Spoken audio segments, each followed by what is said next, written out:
할렐루야. 예배 함께 하신 여러분들을 환영합니다. 오늘 말씀을 통해 주님이 주시는 생명의 길을 얻는 여러분 되시기를 축복합니다. 이 시간 주님의 마음을 품고 앞뒤 잡음과 서로 인사하겠습니다. 잘 오셨습니다. 축복합니다. 은혜 받기를 원합니다. 제가 여러분들에게 도전적인 질문을 한번 드릴게요. 이 코비드 시대 두려움 속에 어떻게 이 예배당에 오셨습니까? 여러분들은 무엇이 이끌림을 받아서 이곳에 나오게 되셨나요? 여러분 모두가 하나님께 예배드리러 나온 것은 맞죠? 소리가 작네요. 혹시 강제로 끌려오셨나요?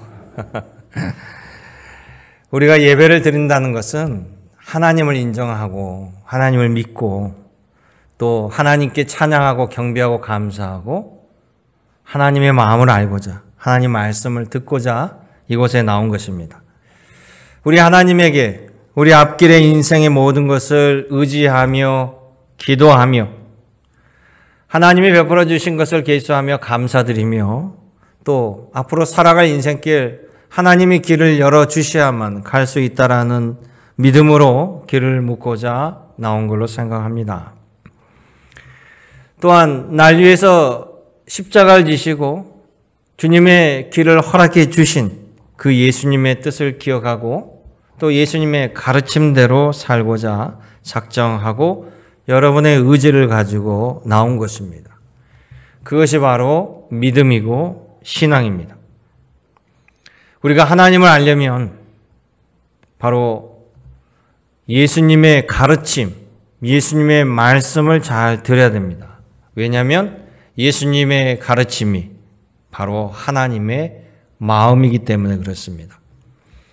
세상의 사람들도 서로 잘 알려면요, 그 사람의 말과 그 사람의 행동을 통해서 알 수 있는 것처럼 오늘 마가복음 11장을 통해서 예수님이 보여주신 하나님의 마음 또 주님의 모습들이 담겨져 있습니다. 그것은 예수님의 말과 행동이 일치하는 언행일치의 모습을 우리에게 보여주시는 것입니다.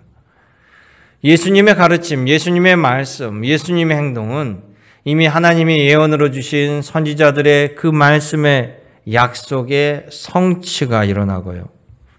또 예수님에게는 하나님의 경고와 심판이 담겨져 있습니다. 그리고 예수님은 곧 하나님이라는 사실을 분명하게 우리들에게 보여주고 있습니다. 그러기에 여러분 모두가 오늘 말씀을 통해서 예수 그리스도의 본 모습을 만나고 경험하기를 원합니다. 또 하나님께 예배드림을 말미암아 하나님이 예배를 받으시는 기쁨의 예배자가 되기를 축원합니다. 이 시간 성령께서 여러분 심령의 마음을 열어주시고 하나님 말씀으로 새겨주시기를 주님의 이름으로 축복합니다. 그러기에 마가복음 11장을 통해 알 수 있는 것은 첫째 예수님은요, 하나님의 아들로 오셨지만 철저하게 우리들을 섬겨주시는 분으로 보여진다는 겁니다. 예전에는 세상에 각 나라마다 왕이 있었습니다. 이 왕은 백성을 섬겨주는 사람이 아닙니다. 백성 위에 군림하는 사람이에요. 나라도 왕의 것, 백성도 왕의 것. 그러니까 모두가 왕을 중심으로 왕에게 복종해야 되고 순종해야 되고요. 생명 여탈도 다 왕에게 달려 있었습니다. 그런데 이제는 왕정이 사라졌습니다. 민주 시민사회로 바뀌면서 왕처럼 최고의 권력을 가지고 명령을 하는 대통령이나 총리도 국민들이 뽑습니다. 우리나라 헌법에 의하면 대한민국은 주권이 국민에게 있고 모든 권력은 국민에서 나온다, 이렇게 명시되어 있습니다.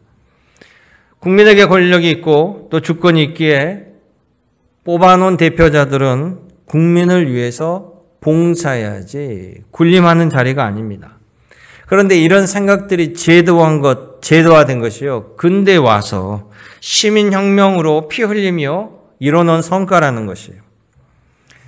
그런데 구약을 보면 이미 세상을 창조하신 창조주 하나님, 세상을 창조하시고 무에서 유를 만드셨기에 우리를 포함한 모든 것의 주관자, 주인, 주권자는 바로 하나님이십니다.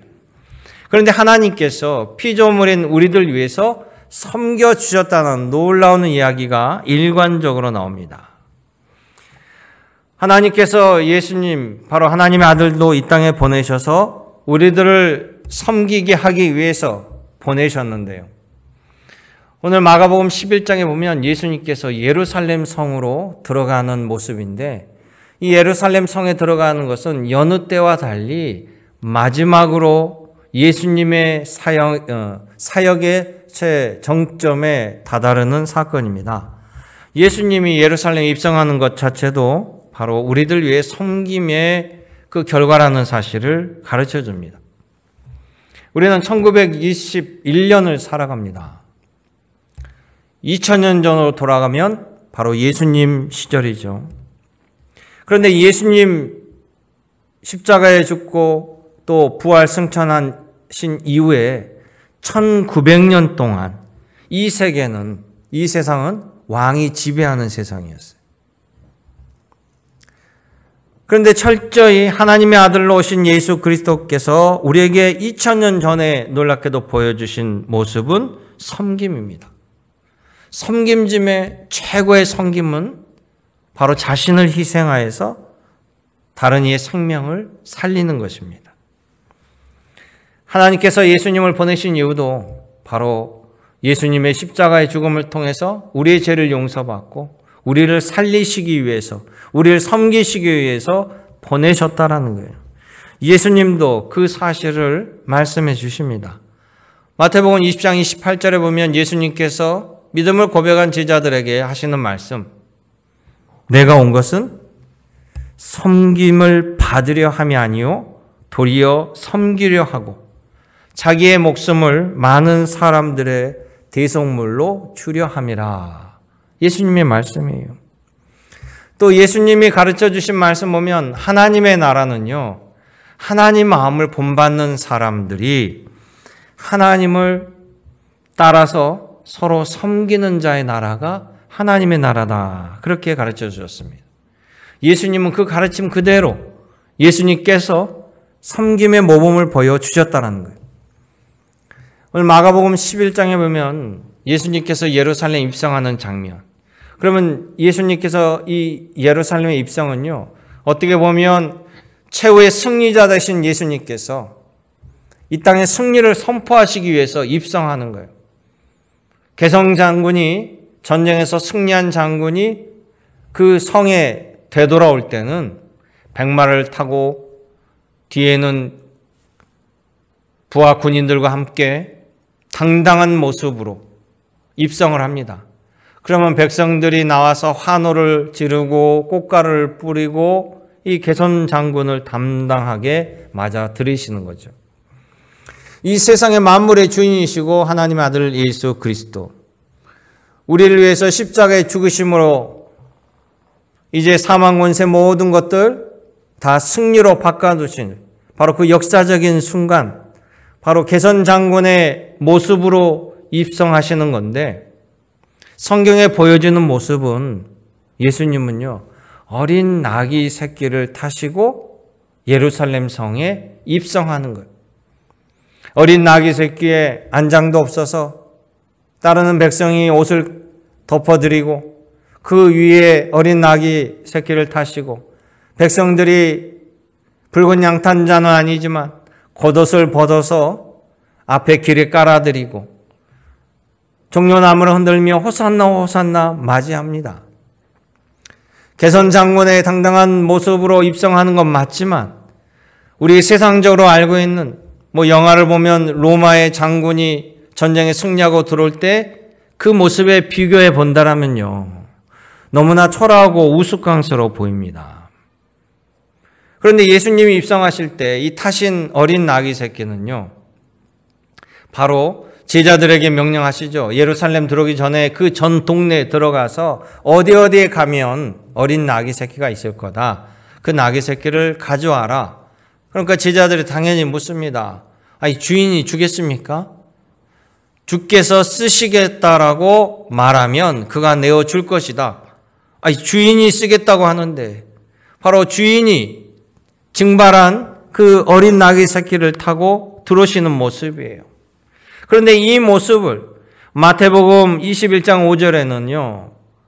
이미 구약의 스가랴 선지자가 하나님이 말씀하신 그리스도 메시아가 오실 때 모습과 동일한 모습이라고 기록하고 있습니다.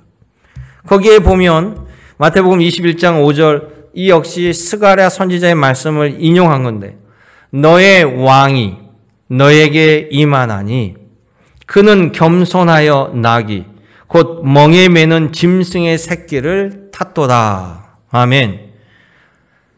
스가랴 선지자 말씀은 뭡니까? 이 세상의 왕 중의 왕으로 오신 예수가 군림하는 모습, 독재자 통치자의 모습이 아니라 우리의 왕이 이 땅에 오시는데 그는 겸손하여서 나귀를 타고 오신대요. 그 당시의 나귀는요, 군인들이 타는 멋진 말이 아니라 짐을 이동할 때 쓰는 도구처럼 쓰는 그 나귀에게 안장을 얹어서 짐을 싣고 가는 바로 그것이 나귀라는 동물이에요. 그러니까 겸손하게 나귀를 타셨는데 나귀는 멍에와 짐을 지는 나귀 새끼라는 것이죠.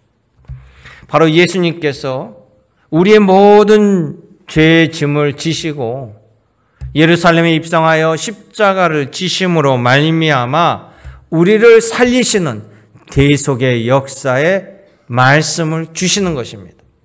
주님은 죽기까지 여러분들을 섬겨주신 거예요.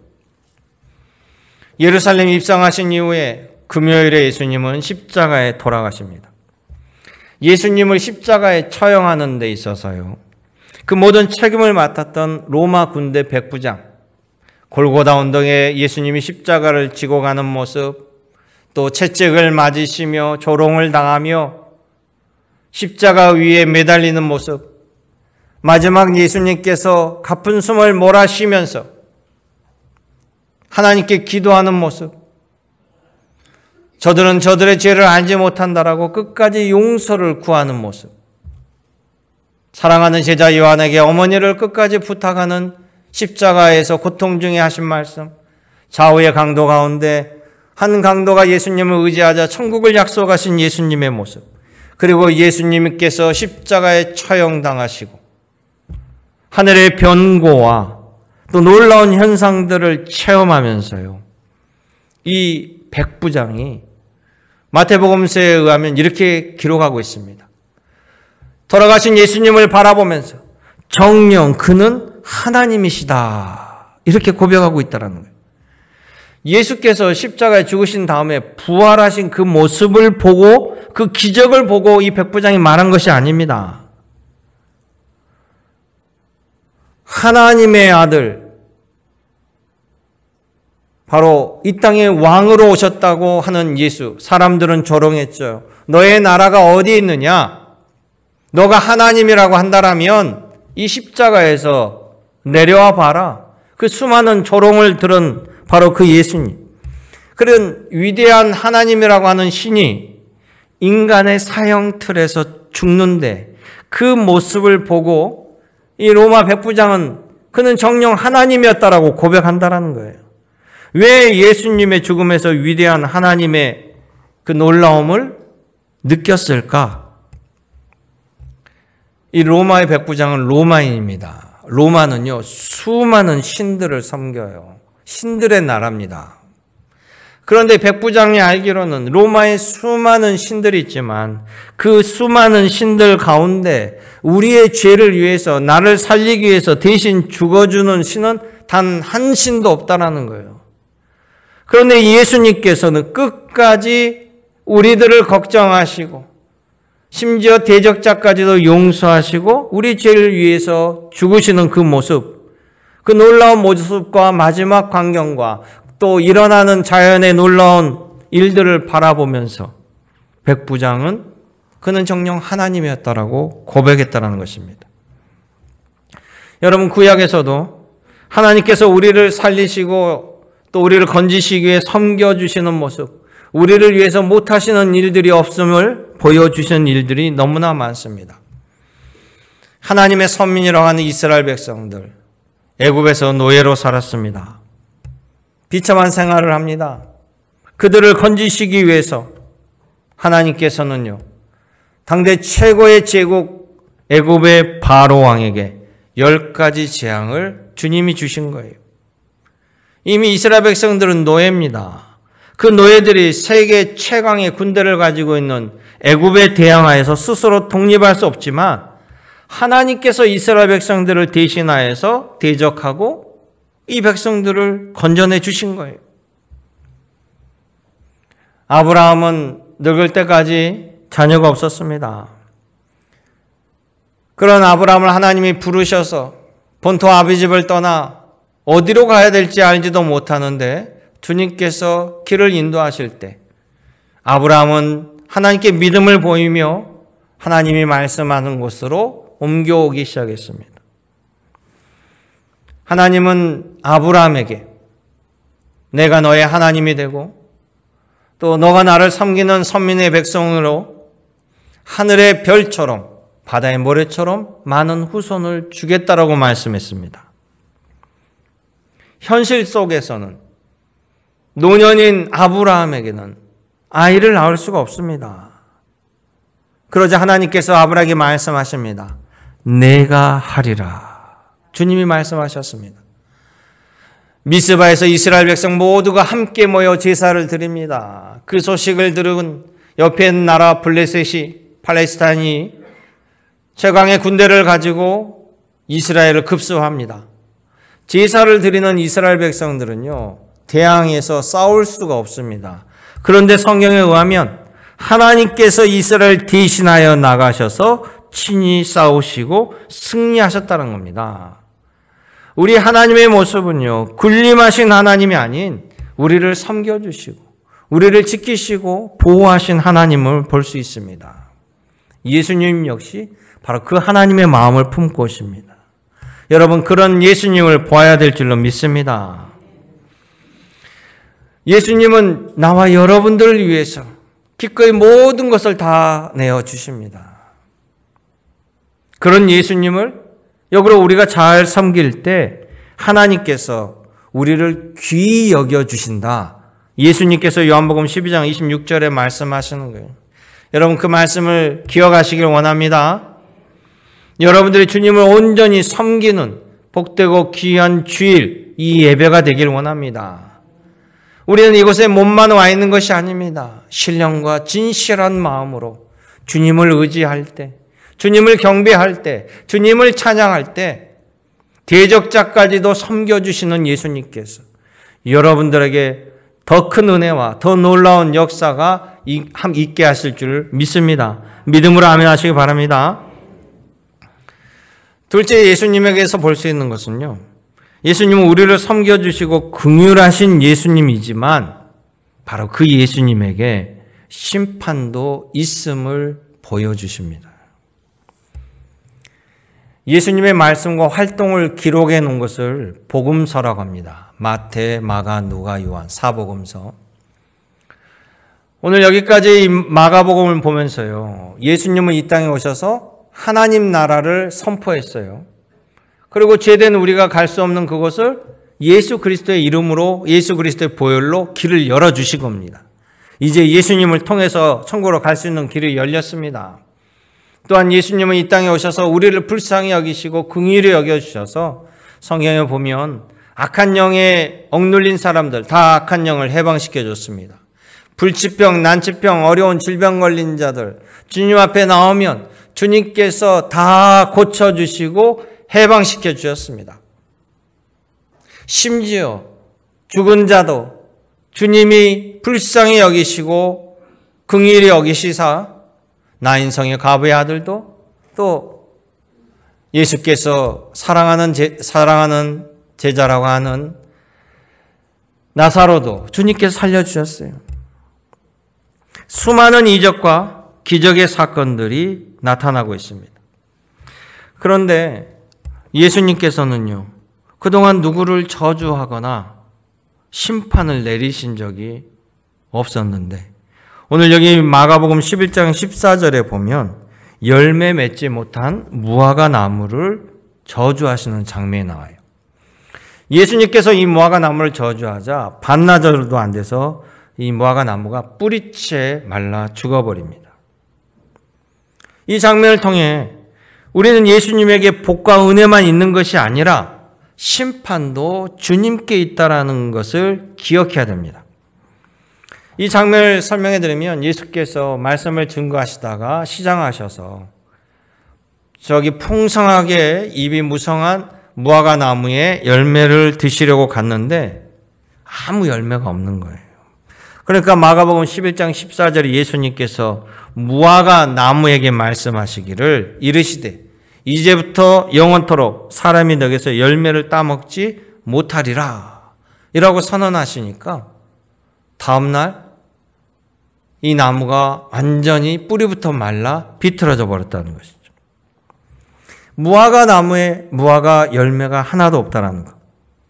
여러분, 사과나무를 심는 이유는 사과나무 농장에 사과나무가 하나도 열리지 않다라면 그건 사과나무로서의 더 이상 가치가 없습니다. 요즘에 들녘에 가면 푸른 논이 쫙 보입니다.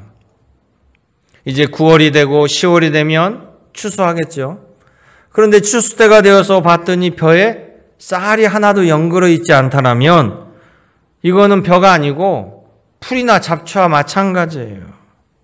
열매가 없다라는 것은 자기 역할을 하지 못한 것입니다. 그러니 뽑아버리는 것이죠. 하나님께서는 놀랍게도 성전이 하나님의 성전이 제 역할을 하지 못하면 파괴될 수 없다라는 것을 분명하게 보여주셨습니다. 화려했던 솔로몬 성전도 파괴되었고 제2성전 스룹바벨 성전도 파괴되었고 헤롯 성전도 파괴되었습니다. 이 무화과 나무의 사건에 이중적인 의미가 있는데 그것은 하나님께서 우리들의 신앙을 통해서 열매를 찾으신다라는 것이 겉으로는 번지르하게 보이나 열매가 없는 자는요 하나님 앞에 신앙에 결실이 없는 자와 같습니다. 신앙의 열매는 어떻게 얻느냐? 바로 여러분 믿음으로 열리는 것을 기억하시기 바라요. 예수님의 저주로 무화과 나무가 죽어버리자 가장 놀란 것은 예수님의 수제자 베드로입니다. 베드로가 어찌 이런 일이 예수님에게 놀라하자 22절에 예수께서 말씀하셔요. 베드로에게 하나님을 믿으라 이렇게 말씀하시는 겁니다. 베드로는 하나님을 믿는 사람이에요. 안 믿는 사람이 아닙니다. 유대인들 가운데 하나님을 안 믿는 사람이 어디 있겠어요. 그런데 베드로에게 이 무화과 사건을 통해서 보여주시며 하나님을 믿으라 한다라는 거죠. 왜 그럴까요? 사람들이 하나님께서 기대하는 것은 사람들이 하나님에게 기대하는 것은요. 영원 구원, 축복을 기대합니다. 사람들은 자기가 원하고 바라는 것을 원하지요. 그러니까 좋은 것만 들으려고 합니다. 그런데 좋든 싫든 나쁘든 가감 없이 하나님의 말씀 있는 그대로 받으라는 거예요. 축복과 같이 심판의 저주의 말씀도 들어야만 이 모든 말씀이 그대로 이루어지기 때문에 우리가 그것을 바라보고 좋은 것을 취하고 나쁜 것을 취하지 아니하고 경각심을 일깨워 주시기 위해서 그 말씀을 들으라고 하는 것입니다. 예수님은 복과 은혜도 주시지만 여러분 최후 심판자라는 사실을 분명히 기억하시기 바라요. 구약에서 보면 하나님께서 여러분의 심판을 보여주셨습니다. 노아 시대에 사람들이 너무 악하여서 결국 주님께서 물로 심판하셨습니다. 또 소돔과 고모라 의인 10명이 없고 그들이 너무나 타락하여서 하나님께서 불로 심판하였습니다. 심지어 하나님의 선민이라고 하는 이스라엘 백성들도 하나님 말씀을 따르지 아니하고 주님을 떠나자 결국 이스라엘도 망하게 됐습니다. 자기네 신들이 최고라고 여기며 끔찍한 인신제사까지 드리는 주변의 나라들, 이스라엘을 끊임없이 괴롭혔던 악했던 아수르 제국, 바벨론 제국, 바사 제국, 다 차례대로 하나님 말씀대로 흔적도 없이 사라졌습니다. 예수님을 십자가에 처형하였던 로마 제국, 그 로마 제국도 멸망하고요. 그 로마 제국은 아예 하나님을 섬기는 나라로 바꿔버렸습니다. 지금은 우리가 로마에 여행을 가면 옛날 예수님 당시에 세워졌던 경기장이라든지 건물들, 신전터를 볼 수가 있습니다. 로마 제국이 존재하는 것은 지극히 상식으로 다 알고 있습니다. 페르시아 제국, 바벨론 제국. 그런데 유독 아수르 제국은 성경에만 나오지 역사적으로 고고학적으로 유물이 발견되지 않았어요. 그러니까 역사학자들은 이 아수르 제국을 흔적을 찾을 수 없기에 실제하지 않는 제국이라고 생각했습니다. 그냥 성경 속에만 나오는 제국이라고 생각했습니다. 그런데 우리가 알기에는 북이스라엘은 아수르 제국에 의해서 멸망당하고요. 주님의 말씀처럼 주님이 남유다는 아수르 제국에게 멸망당하지 않는다고 했습니다. 오히려 새롭게 등장한 바벨론 제국에 의해서 남유다가 멸망하였고, 또 이 바벨론 제국은 바사 제국에 무너지면서 이스라엘 백성들이 포로에서 귀환하여서 또 성전을 세우잖아요. 그러니까 성경에서 말하는 바벨론 제국, 또 바사 제국, 페르시아 제국, 로마 제국은 다 실제 않은데 역사에 증거가 없다라고 아수르 제국만, 있지도 않은 제국을 쓴다는 것은 말이 안 맞는데, 과학은 증거를 중심으로 믿기 때문에 아수르 제국의 존재를 인정하지 않았어요. 그런데 19세기에 들어서 1846년도에 영국의 고고학자 레이어드라는 사람이 바벨론 제국에 있는 터들 가운데 니느웨 성을 발굴하는 7년 과정 속에서 그 밑에 묻혀있는 아수르 제국의 유물들을 발견한 겁니다. 그래서 고고학계에서는 이 아수르 제국이 실제하는 제국으로 인정할 수밖에 없었다라는 거예요. 놀랍게도 성경 말씀 그대로, 성경 말씀이 있는 모든 것대로 실제 일어난 사건이요, 또 실제하는 하나님의 말씀이었다라는 거예요. 여러분, 그 말씀, 하나님의 말씀대로 오늘도 내일도 이루어짐을 여러분 믿으시기 바랍니다. 요한계시록은 분명히 예수께서 최후의 심판자로 오신다라고 말씀해요. 그러나 우리에게는 희망이 있습니다. 아직 그때가 오지 않았다라는 것이죠. 그러니 우리에게 돌이킬 시간이 있다라는 겁니다. 우리가 주의 자리에 섰거든 아직은 기쁨의 자리로 옮겨올 수 있는 것이에요. 예수님께서 무화과 나무의 저주를 통해서 베드로에게 하나님을 믿으라 하신 그 말씀을 여러분 마음속 깊이 새겨보시길 원합니다. 연이어 베드로에게 주신 말씀 23절, 24절 같이 한번 읽어볼까요? 내가 진실로 너에게 이르노니 누구든지 이 산더러 들려 바다에 던져지라 하며 그 말하는 것이 이루어질 줄 믿고 마음에 의심하지 아니하면 그대로 되리라. 그러므로 내가 너에게 말하노니 무엇이든지 기도하고 구하는 것은 받은 줄로 믿으라. 그리하면 너에게 그대로 되리라. 아멘. 바로 이 수제자 베드로에게 하신 그 동일한 말씀을 주님께서 여러분들에게 주십니다. 이 말씀 그대로 받아들이시기를 원합니다. 마지막 세 번째는 예수님에게 권세가 있음을 보라는 것입니다. 예수님의 권세는 하나님이 권한을 부여해 주는 것이 아니라 예수님께서 하나님이신 권세라는 거예요. 세상에서는 권력의 서열을 따진다고 지난주에도 제가 말씀드렸는데요. 뭐 1인자, 권력의 1인자, 2인자, 3인자. 여러분 권력의 최고의 정점에 2인자만 돼도 어마어마한 권력을 행합니다. 거의 못할 것이 없지요. 그런데 2인자라는 것은 앞에 1인자가 있다라는 거예요. 그러니까 2인자는 수많은 못할 것이 없어 보이지만 2인자는 최종 결정권자가 아닙니다. 2인자가 결정했던 것, 1인자가 나타나서 순식간에 뒤집어 버릴 수 있어요. 그런데 1인자의 결정은요, 비가역적인 결정이고 최종 결정입니다. 누구도 바꿀 수 없어요. 완전 무결합니다. 유대인들이 생각하기에는 사람의 육신을 가진 자가 하나님일 수는 없다라고 여깁니다. 지극히 당연한 인간적인 생각들이죠. 우리 상식으로도 돌로 계란을 깰 수 있지만 날계란이 돌을 깰 수는 없잖아요. 그런데 구약의 성경에 보면 또 구약을 거쳐온 유대인들의 관점에서 본다면요, 그들이 경험했던 하나님의 말씀, 하나님의 역사는요, 상식적으로 이해되는 수준이 아니었습니다. 하나도 상식적으로 이해가 안 돼요.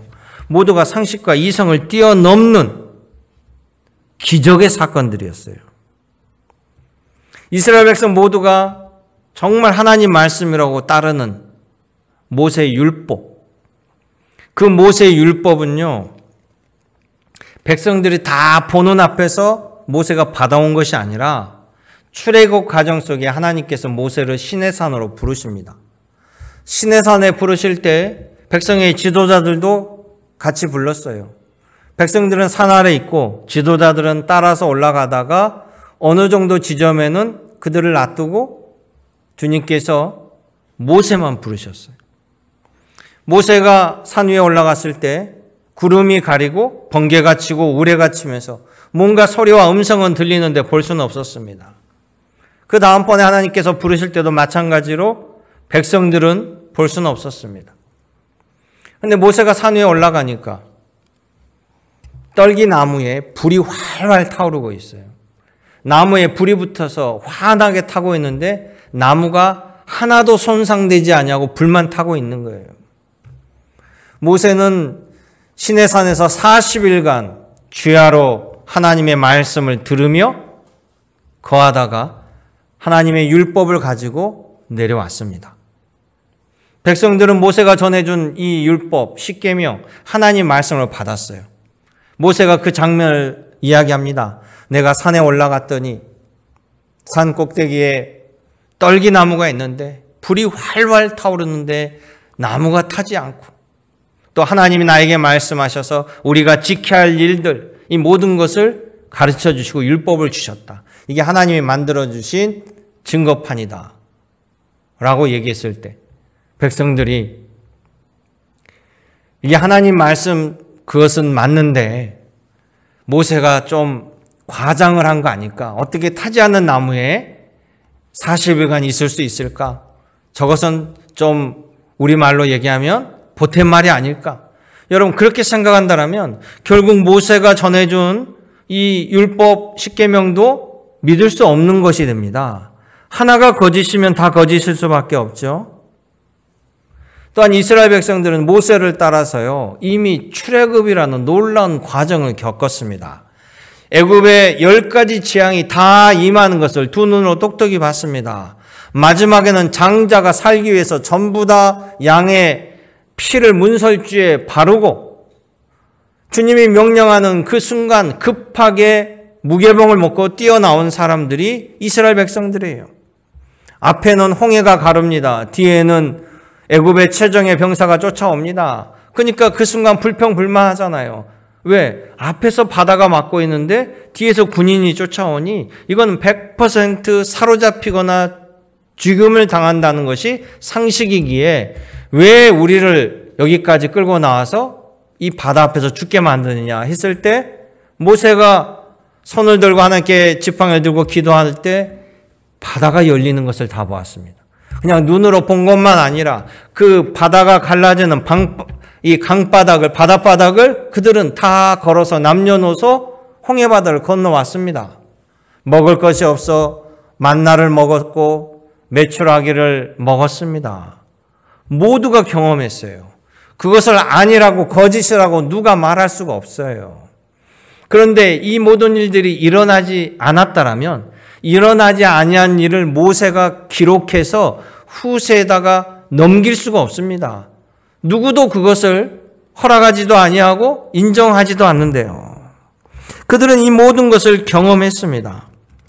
또한 예수님이 이 땅에 오셨습니다. 예수님이 이 땅에 오셔서 수많은 기적을 눈앞에서 보여주셨죠. 모든 동네 사람들이 다 알고 있는 귀신 들린 자가 해방되는 모습, 병자가 고침받는 모습, 안진뱅이가 일어서는 모습, 38년 된 자가 침상을 들고 나가는 모습, 하나님의 예언 말씀대로 하나님의 약속대로 하나 둘씩 다 이루어진 것을 보았습니다. 그런데 예수님께서 그렇게 하실 수 있는 이유가 나와 하나님은 하나이다 이렇게 말씀해 주신 거예요. 그런데 유대인들은 그걸 받아들이지 않습니다.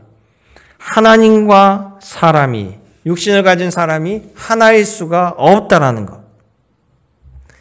예수님은 하나님을 아버지라고 부르고 하나님의 아들이라고 말씀하시고 하나님 아버지 이름으로 기도할 때 유대인들이 격분한 거예요. 어떻게 하나님을 아버지라고 부를 수 있느냐? 이건 신성모독이다. 그래서 예수님을 죽이고자 했습니다.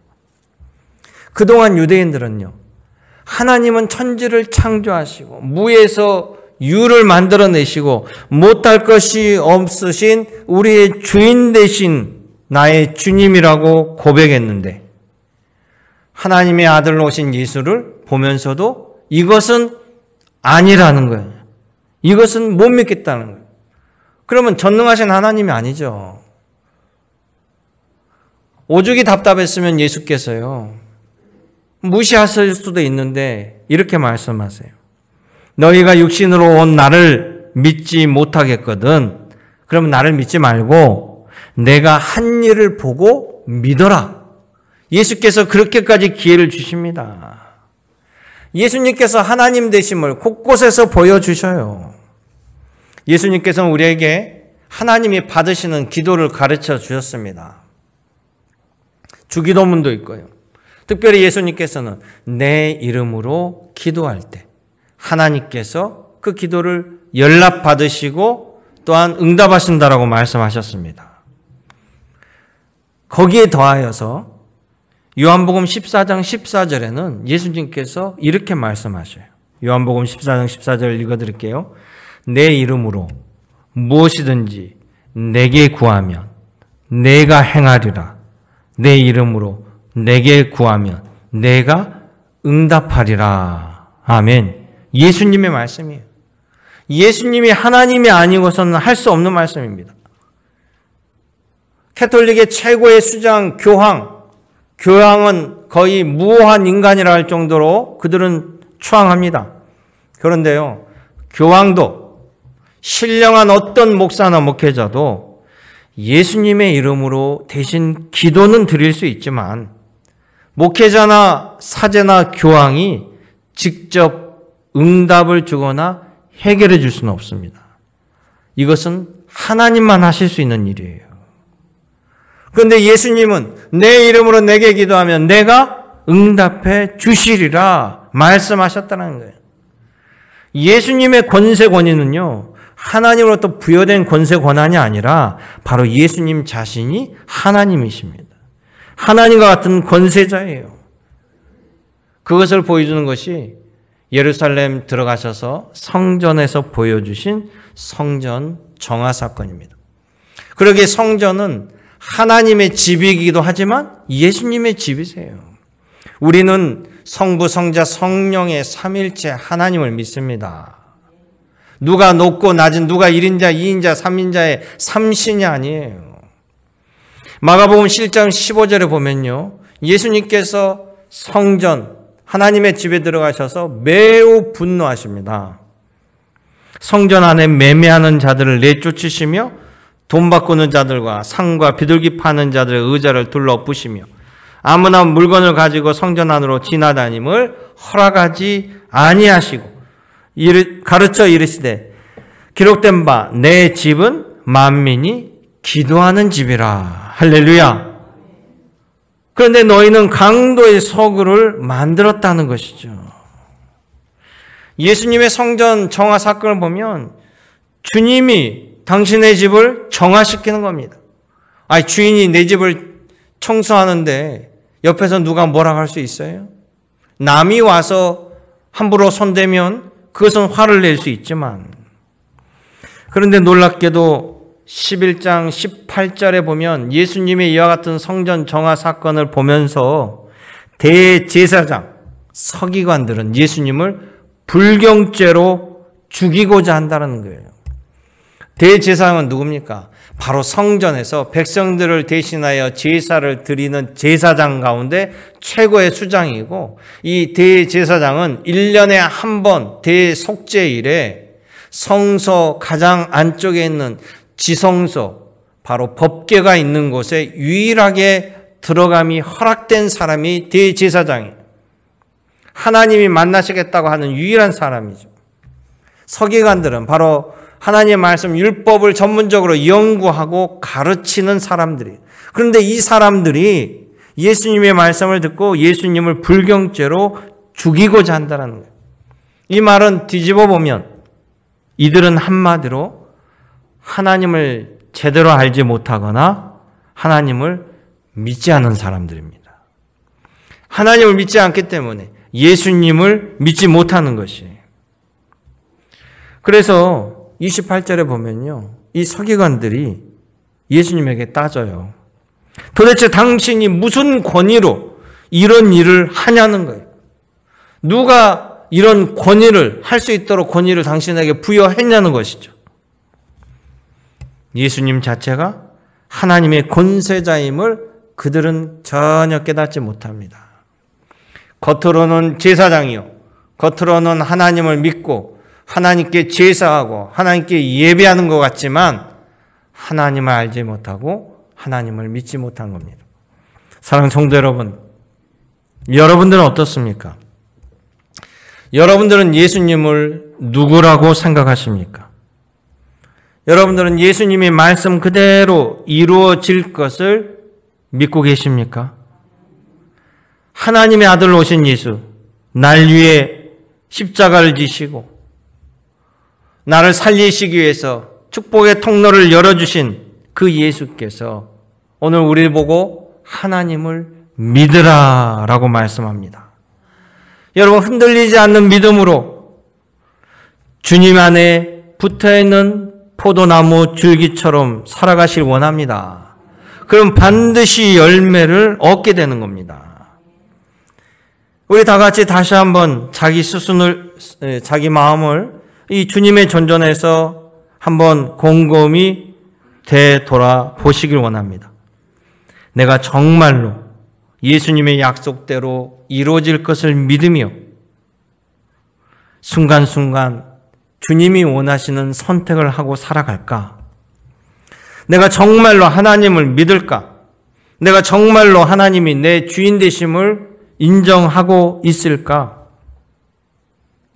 결정적인 순간에 하나님이 과연 나를 도와주실까? 이런 흔들리는 믿음으로 의심하면서 내 판단대로 선택하는 것은 아닌지, 이 시간 주님의 존전 앞에서 여러분 마음을 다시금 살피길 원합니다. 예수님은 베드로에게 하신 말씀처럼 여러분에게 묻습니다. 나는 정말로 하나님을 믿을까? 기도하겠습니다. 참 좋으신 아버지 하나님, 나의 주인 되시고 내 삶의 모든 것 전부가 되시는 아버지 하나님 존전에 나왔습니다.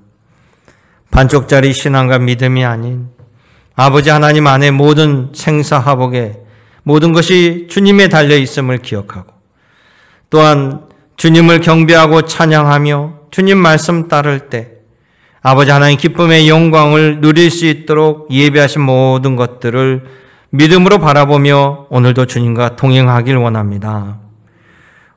우리는 내일 일 알지 못하지만 오늘도 살아계시고 내일도 열어가시고 동행하실 아버지 하나님께 미래가 있사오니 우리의 미래를 위해 주님께 의지할 때 저희들의 가정과 앞길과 또 우리들의 삶 모든 것을 주님 주관하여 주시옵시고 주님이 허락하시고 기쁘고 즐거운 길로 나아갈 수 있도록 분별의 영으로 지혜로 채워도와 주시옵소서.